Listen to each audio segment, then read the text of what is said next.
बिस्मिल्लाहिर्रहमानिर्रहीम। शुरू करता हूँ अल्लाह के पाक नाम से जो बहुत बड़ा मेहरबान नहायत रहने वाला है। भाइयों बहनों दोस्तों और बुजुर्गों, अस्सलाम वालेकुम वरहमतुल्लाहि वबरकातुहू। हम कुरान पाक से शिफा और वाक़यात पर मबनी इस्लामी मालूमाती वीडियो की 87वीं किस्त पेश कर रहे हैं और इस वीडियो में हम बयान करेंगे आसमानी मेज, ईसा अलैहिस्सलाम के शागिर्द और अल्लाह ताला के दरमियान जंग। तो दोस्तों, आसमानी मेज सूरह अल-माइदा की कहानी, जैसा कि कुरान मजीद में सूरह अल-माइदा आयत नंबर 112 से 115 में बयान किया गया कि हजरत ईसा अलैहिस्सलाम के हवारियों की तरफ से आसमान से एक मौजज़ाती दावत के लिए कहा गया था, दरखास्त की गई थी। और ये वाकया इन अहम वाकयात में से एक है जो अल्लाह ताला के फजल और एहतियाती इंतबात दोनों को उजागर करता है। हजरत ईसा अलैहिस्सलाम के शागिर्द जिन्होंने इनके लिए मौजज़ात देखे थे, इनसे दरखास्त की कि वो अपने भूख मिटाने खाने से भरा हुआ दस्तरखान उतार दें। इनकी दरखास्त सिर्फ जिस्मानी रिज़्क़ के लिए नहीं थी, बल्कि इनके ईमान को मजबूत करने और इस पैगाम की सच्चाई की तस्दीक करने के लिए भी थी जो यीशु मसीह हजरत ईसा अलैहिस्सलाम इन्हें सुना रहे थे। उन्होंने अल्लाह ताला से एक ठोस निशानी को ख्वाहिश की ताकि इन्हें इसकी हमायत और बरकतों का यकीन दिलाया जाए। तो दोस्तों, इसके जवाब में हजरत ईसा अलैहिस्सलाम ने अल्लाह ताला से दुआ की कि इसकी रहमत और दस्तरखान के उतारने की दरख्वास्त की। अल्लाह ताला ने अपनी लामहदूद हिकमत और रहमत के साथ इनकी दरख्वास्त को कबूल किया, लेकिन एक ऐसी शर्त रखी जिसमें गहरा सबक हासिल हुआ। अल्लाह ताला ने खबरदार किया कि अगर वो इस मौजज़ाती रिज़्क़ को हासिल करने के बाद कुफर करेंगे या खिलाफ वर्जी करेंगे तो इनके संगीन नताइज बरामद होंगे। इंतबा में ईमान और शुक्रगुजारी की अहमियत पर जोर दिया गया और नाशुक्री या कुफ्र के नताइज सख्त होंगे। शागिर्दों ने ईसा अलैहिस्सलाम के पहले ही दिखाए गए सबसे मौजज़ात का मुशाहिदा करके इस इलाही निशान की वजह से पूरी तरह वाकिफ थे। वो समझते थे कि ऐसा मौजज़ा कोई मामूली वाक़या नहीं, बल्कि अल्लाह ताला की तरफ से बराह रास्त मुदाखलत है जो इनके ईमान और इताअत की तकाजा करती। हवारियों के लिए अल्लाह ताला का जवाब इसकी रहमत की अलामत और इंसानी कमजोरियों के खतरात की याददानी भी है। आसमानी मेज या मैदा सूरह अल-माइदा की सिर्फ रिज़्क़ का तोहफा नहीं था, बल्कि ईमान का इम्तिहान था। दावत की दरख्वास्त यकीन और सबूत के लिए इंसानी ख्वाहिशात की अलामत थी जो इलाही सच्चाई की मादी सबूत तलाश करने के लिए रुझान का मजर थी। ताहम ये कहानी महज जिस्मानी ज़रूरियात की तस्कीन और रूह की परवरिश के दरमियान फ़र्क को भी वाज़ा करती है। अल्लाह ताला की तंबीह वाज़ा थी।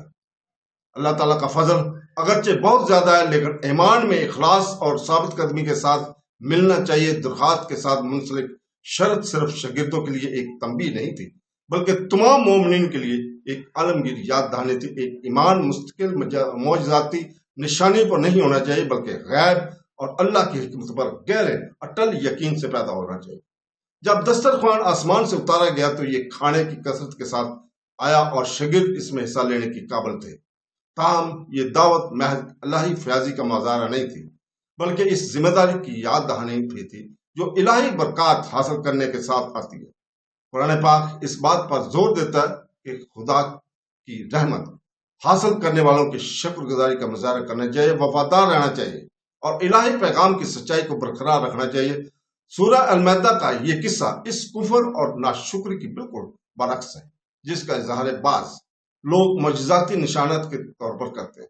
ये मोमिनों से अपने मारकात और ईमान के साथ वाबस्ती का जायजा लेने और इस बात पर जोर देते हुए कि मौजज़ात को खुशनुदी या अकीदत की कमी का बहस नहीं बढ़ना चाहिए।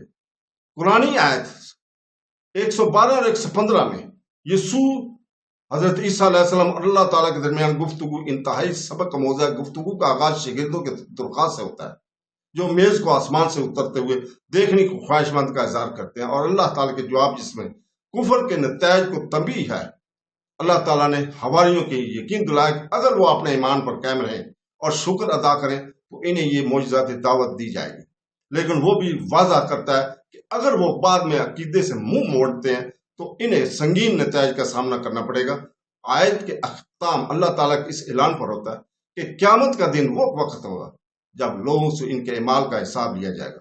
ये एहतसाब पैगाम का एक अहम पहलू है जो इंसानी इंतखाब की कशिश और अबादत में अखलास की ज़रूरियात को उजागर करता है। आसमानी मेज की कहानी ना सिर्फ इलाही रहमत की मिसाल के तौर पर काम करती है, बल्कि एक मोमिन की जिंदगी में आजमाइशों और اور اہمیت کے بارے میں ایک سبق کے طور پر بھی کام کرتی ہے۔ اللہ تعالیٰ کی نعمتیں ذمہ داری کے ساتھ آتی ہیں، اور سورہ المائدہ اس بات کی یاد دہانی ہے کہ جہاں اللہ تعالیٰ کی رحمت وسیع ہے، وہیں یہ انسانی کردار ایمان کا امتحان بھی ہے۔ شاگردوں کی درخواست اگرچہ مختصرانہ اور اپنے عقائد کا برونی تصدیق کے اصول کے لیے انسانوں کے رجحان کو نمایاں کرتی ہے، پھر بھی اللہ تعالیٰ اس بات پر زور دیتا ہے کہ ایمان کی بنیاد غیب پر اور اللہ کی ابدی حکمت پر ہونی چاہیے۔ سورہ المائدہ کی کہانی ایک طاقتور یاد دہانی کے طور پر کام کرتی ہے کہ آسمانی نشانات اور معجزات کو خوشامد یا تکبر کے باعث نہیں بننا چاہیے۔ ایمان کی بنیاد خلوص، عاجزی اور شکر گزاری پر ہونی چاہیے۔ کہانی مومنوں کو اللہ تعالیٰ کے ساتھ اپنے تعلق پر غور کرنے اور یاد رکھنے کی دعوت دیتی ہے کہ اس کی نعمتوں کو کبھی بھی کم نہیں کیا جانا چاہیے۔ سبق واضح ہے، ہمیں جو الہی نعمتیں ملتی ہیں وہ ہمارے ایمان کو برقرار رکھنے اور یقین پر ثابت قدم رہنے کی یقین دہانی کراتی ہے۔ ایسا نہ ہو کہ ہم کفر میں پڑتے اور اس کے ساتھ آنے والے نتائج کو بھگتنے کا خطرہ مول لیں۔ آسمانی میز اگرچہ اللہ کی رحمت کی علامت ہے، لیکن یہ ایک یاد دہانی بھی ہے کہ حقیقی ایمان معجزات پر نہیں بلکہ دل میں یقین کی مستقل مزاجی پر منحصر ہے۔ تو دوستو، اس کے ساتھ ہی ہم کل تک کے لیے آپ سے اجازت چاہتے ہیں اور اللہ تعالیٰ سے دعا کرتے ہیں کہ وہ ہمیں قرآن اور حدیث پر عمل کرنے کی توفیق عطا فرمائے۔ آمین ثم آمین۔ اللہ